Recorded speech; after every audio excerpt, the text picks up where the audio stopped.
Hello and welcome to our show, Health and Wellness, Myths versus Facts. The definition of health goes way beyond the absence of disease. The pandemic has put mental as well as physical health and wellness into sharp focus. Awareness of health issues is important for visibility in community, and the absence, inaccessibility or inaccuracy of information about chronic illness causes a lack of knowledge, which is then worsened by myths and fear as well as increased social media trust. Obesity continues to be a significant public health crisis. The pandemic only exacerbated a problem that was already quickly accelerating in the last decade. The pandemic revealed how the growth in obesity threatens the health of both individuals as well as the healthcare system. Especially in India, obesity has reached epidemic proportions in the 21st century, and obesity increases the risk of several debilitating and deadly diseases, including diabetes, heart disease, and some cancers. Obesity is a disease and must be treated as one. We have an expert panel with us to answer all our questions regarding this. We're joined by Dr. Sumit Agrawal, consultant physician and diabetologist, Agrawal Hospital, Pune, and Dr. Tanuj Bhatia, interventional cardiologist, Cath Lab Director, SGRR Medical College and SMI Hospital, Dehradun. Thank you so much, doctors, for joining us on the program today. And Dr. Agrawal, first to you, what are some of the symptoms of the Omicron variant of COVID? Are the symptoms the same for people with comorbid conditions such as obesity, diabetes, and hypertension? Yeah, thank you so much. Thank you for inviting me. So, Omicron was declared the variant of concern by WHO in the last week of November. Since then, all of us have been reading and listening about news Omicron all over the world. Symptomatology-wise, more or less, it is same as what we had seen in the past with the Delta variant: cough, cold, fever, headache, muscle pains, body pain, fatigue, sometimes loose motions, and even breathlessness in some cases. What I really need to emphasize with Omicron is that the growth rate with Omicron is almost 3 to 4 times that of the Delta virus, Delta variant, while the infectivity is around 1.5 to 2 times that of the Delta variant. So these are two important concerning facts which we know about Omicron. The data from South Africa shows that the need for hospitalization with Omicron was almost 30% less as compared to the Delta variant. But then this may not be true with the other countries in the world. What we need to do as individuals is, you continue using face masks and also maintain social distancing to avoid the spread of Omicron. Also, those people who have not taken their vaccines need to take the second dose of vaccine immediately. About the virulence of Omicron, it may vary from patient to patient. Young patients who have been vaccinated, fully vaccinated, or been infected in the past may show a milder form of disease, while elderly, those never been vaccinated, or those with comorbidities like diabetes, hypertension, heart disease, kidney problems, can have a moderate to severe disease or even deaths. So we need to be careful about this. All right. Dr. Bhatia, now some people are already suffering from the long COVID effect. So how much are these people then susceptible to Omicron, and what extra care should people with comorbid conditions take? Yeah, so we are seeing a lot of breakthrough infections in post-COVID-19 patients or those who are vaccinated earlier. This data comes from South Africa, Scotland and England, where we are seeing reinfections as high as 10 times than the Delta variant. Yes, there is a drop in vaccine efficacy, and vaccine may not be an absolute defense, because as compared to Delta, the vaccinated people are having any infection with Omicron at a rate of 33% as compared to 80%. And the hospitalization is 70% as compared to 93%. The protection with vaccine was for Delta, and this comes possibly from the dozens of mutations that it accumulated in a single burst, more so in the S gene that neutralizes the antibodies made through a prior vaccination or previous infection. Just last week we had two studies, one from Scotland, Edinburgh study, and another from Imperial College of England. But the good news is that once a person has been infected with a COVID infection earlier, if that person gets infected with Omicron, the chances of getting hospitalized are 50 to 60% less. And an additional booster over and above the 2 doses of vaccine may give an additional decrease of 57% in symptomatic infections.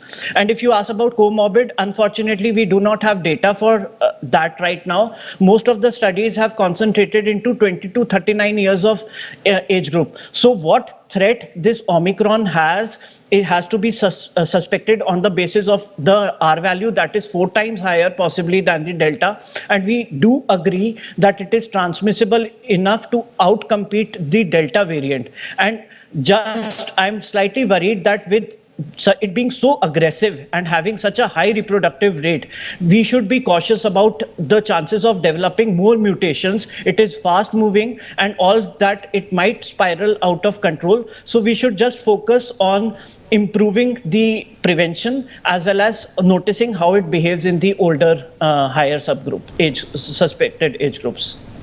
All right, Dr. Agarwal, now it's said that extra weight means extra risk, and being overweight raises your risk for type 2 diabetes.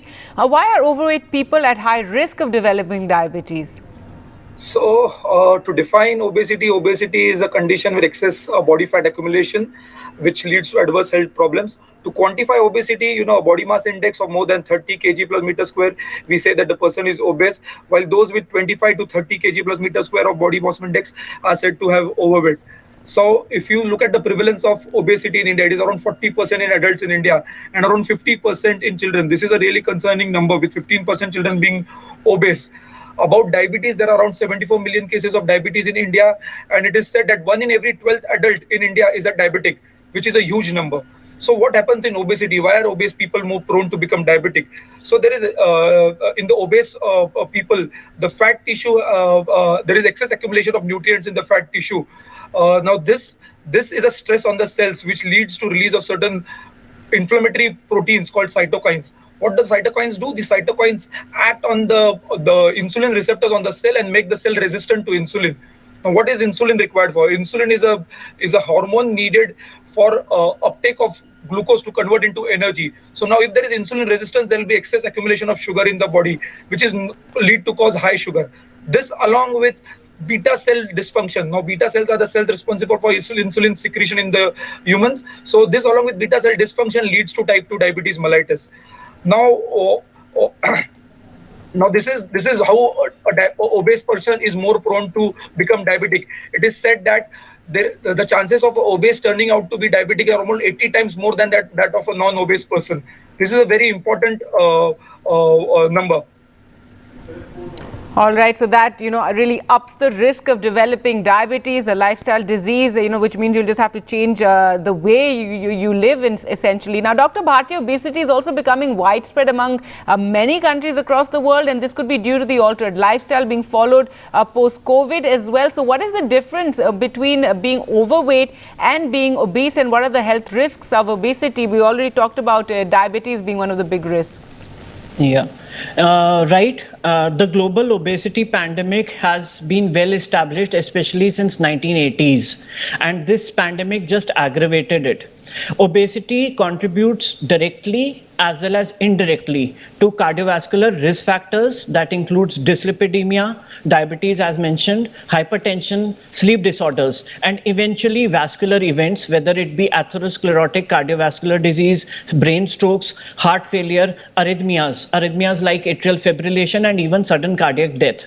You asked the difference between obesity and overweight. Overweight is a BMI of 25 to 30 and obese is 30 and more. Even obesity has been further classified, and if a person has a BMI of more than 40, he can be called as morbidly obese or having severe obesity. But there's more to obesity than just BMI, especially in Indians and Asian ethnicity, because there are certain limitations to use BMI as an absolute predictive tool for detecting the person's fats content. Why so? Because Indians do have a higher chances of being abdominally obese. That means they may have a normal BMI, but they have excess of fat in the viscera. That's known as visceral adiposity. So we need to use the waist circumference, which if it is more than 40 inches in male and 35 inches in females, then the person may be classified as having central obesity despite having a normal BMI. On the other hand of the spectrum is certain people, those who are metabolically healthy obese. That is, they have a higher BMI, but they do not have any visceral fat. Although this may be a transient phenotype, but all said and done, whether or not your exercise reduces your body weight, it does reduce this ectopic visceral fat that reduces the chances of complication. Thank you. All right, Dr. Agarwal, now obesity is also related to metabolic rate. Some food items can stimulate the rate of metabolism and help in weight loss. So is this correct, and how can you identify such foods? So basically, basal metabolic rate or the resting energy expenditure is the amount of calories required to maintain your vital function. So your vital functions like breathing, your digestive process, your thinking, your heart pumping, they all require certain energy to run. So that is the basal metabolic rate. That is the number of calories burned to maintain these functions. So a person who has a slow metabolic rate is prone to put on more weight, to become obese. So this is a known fact. Now there are certain modifiable, non-modifiable factors which affect the basal metabolic rate. The non-modifiable factors being the age, sex, genetics, the environmental factors. Now, what are the modifiable factors? These are what we need to emphasize on. Modifiable factors like diet and nutrition, exercise, lean body mass, or certain drugs can definitely alter your basal metabolic rate and help you reduce weight. So, exercise around 50 minutes of aerobic exercise, walking at least 5 days a week definitely helps to increase your basal metabolic rate.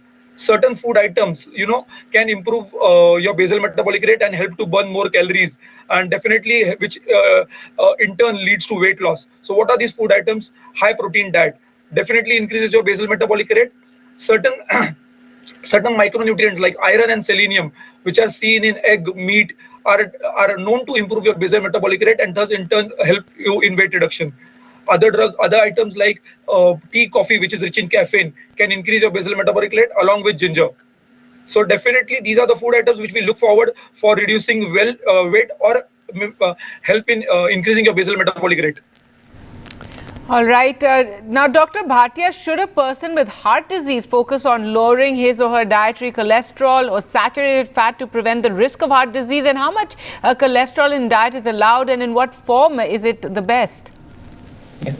So first I'll give a quick answer to the question. So the answer is using less than 300 milligrams per day for those who have heart disease or are at high risk of developing a heart disease.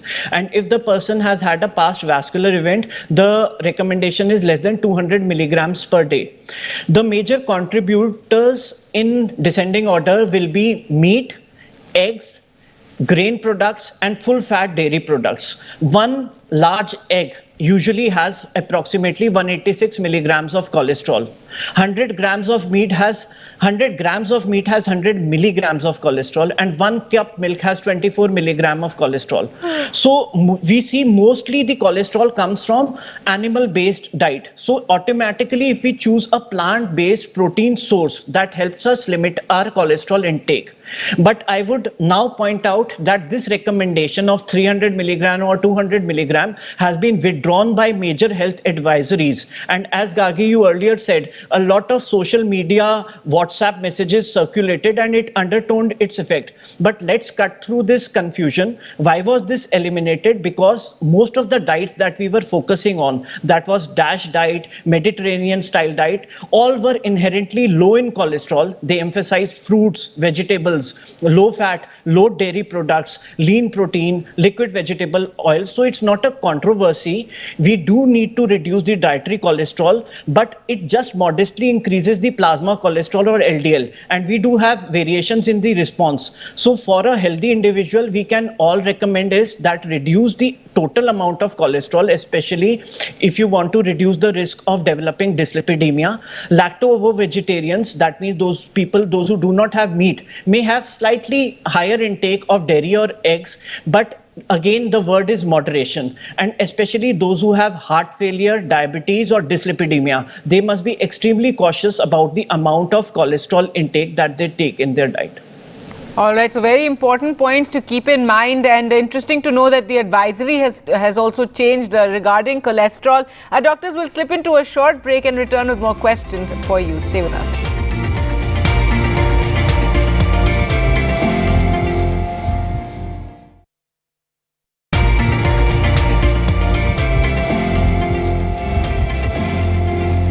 Welcome back. You're watching Health and Wellness, Myths versus Facts. We're talking about obesity and the risk to our health. We're joined by our doctors. And Dr. Agarwal, when are medications indicated for the treatment of obesity, and are these medications safe for people with diabetes? Okay, so if you ask me, obesity, managing obesity as a physician, I think it is one of the most challenging cases, one of the most challenging scenarios.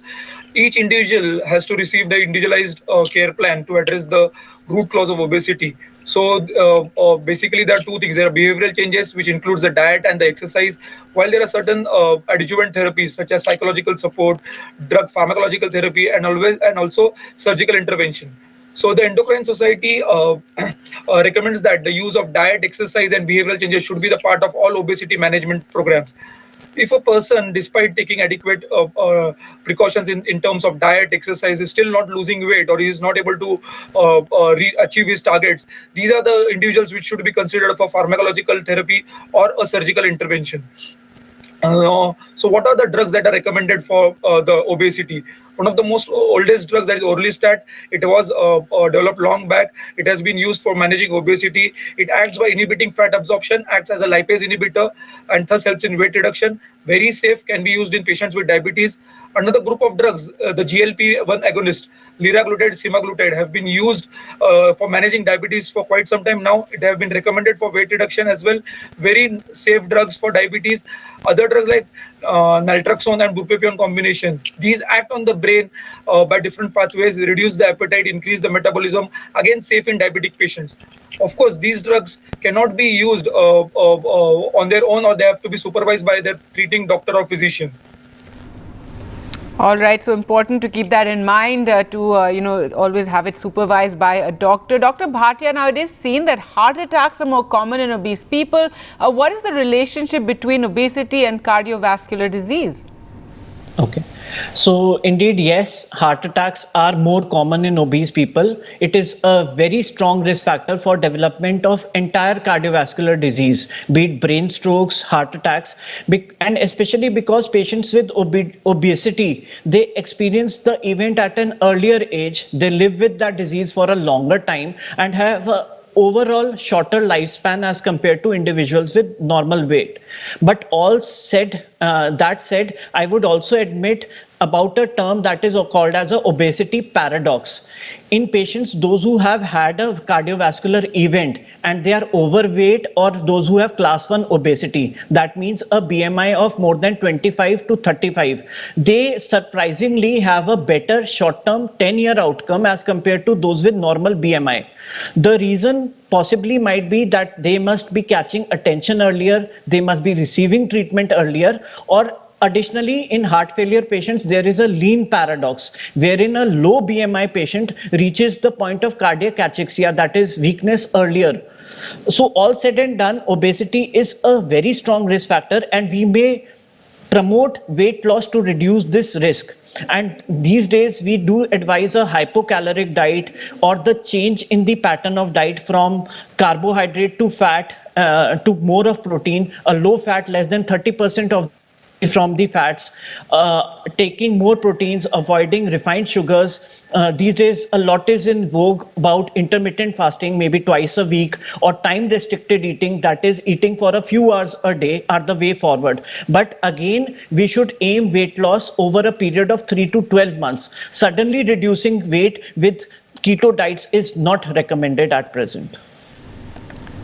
All right, Dr. Agarwal, now the internet is flooded with a lot of information about weight loss. What are the right methods to achieve weight loss, and how much weight loss is safe?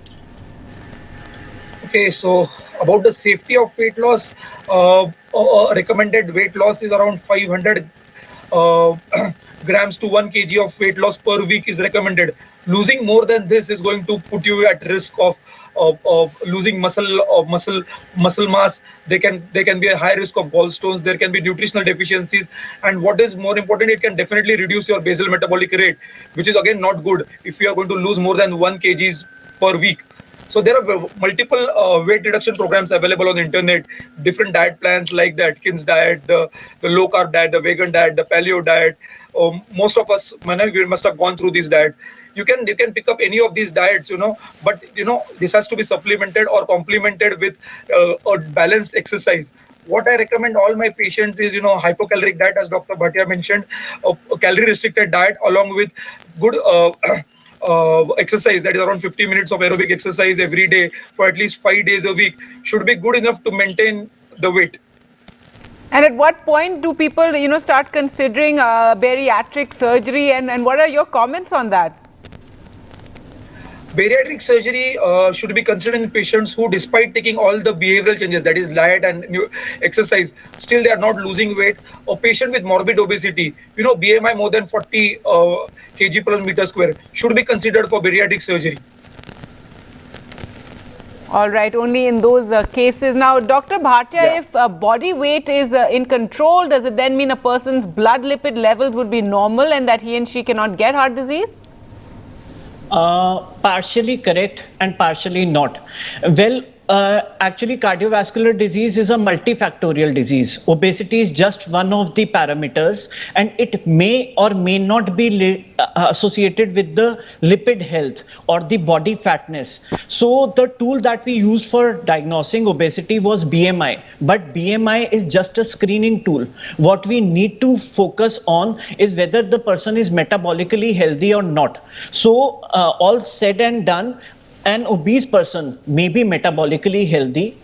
On the other hand, a lean person may also have abnormal lipids. So obesity may correlate or may not correlate, but we should focus on screening lipid levels in almost all men more than 40 years, all women more than 50 years, and especially postmenopausal women, and especially those who have had a family history of premature vascular event. They should focus at an earlier age, maybe as early as 21 years, to have a baseline documentation of their lipid levels. So we need to understand it in a multifactorial, in a holistic sense, that it may or may not be related to abnormal lipid levels. All right, so important to know that even if you're not obese, it doesn't mean you're safe from heart disease. So important to monitor after a particular age. Thank you so much, doctors, for joining us on the program and answering all our questions.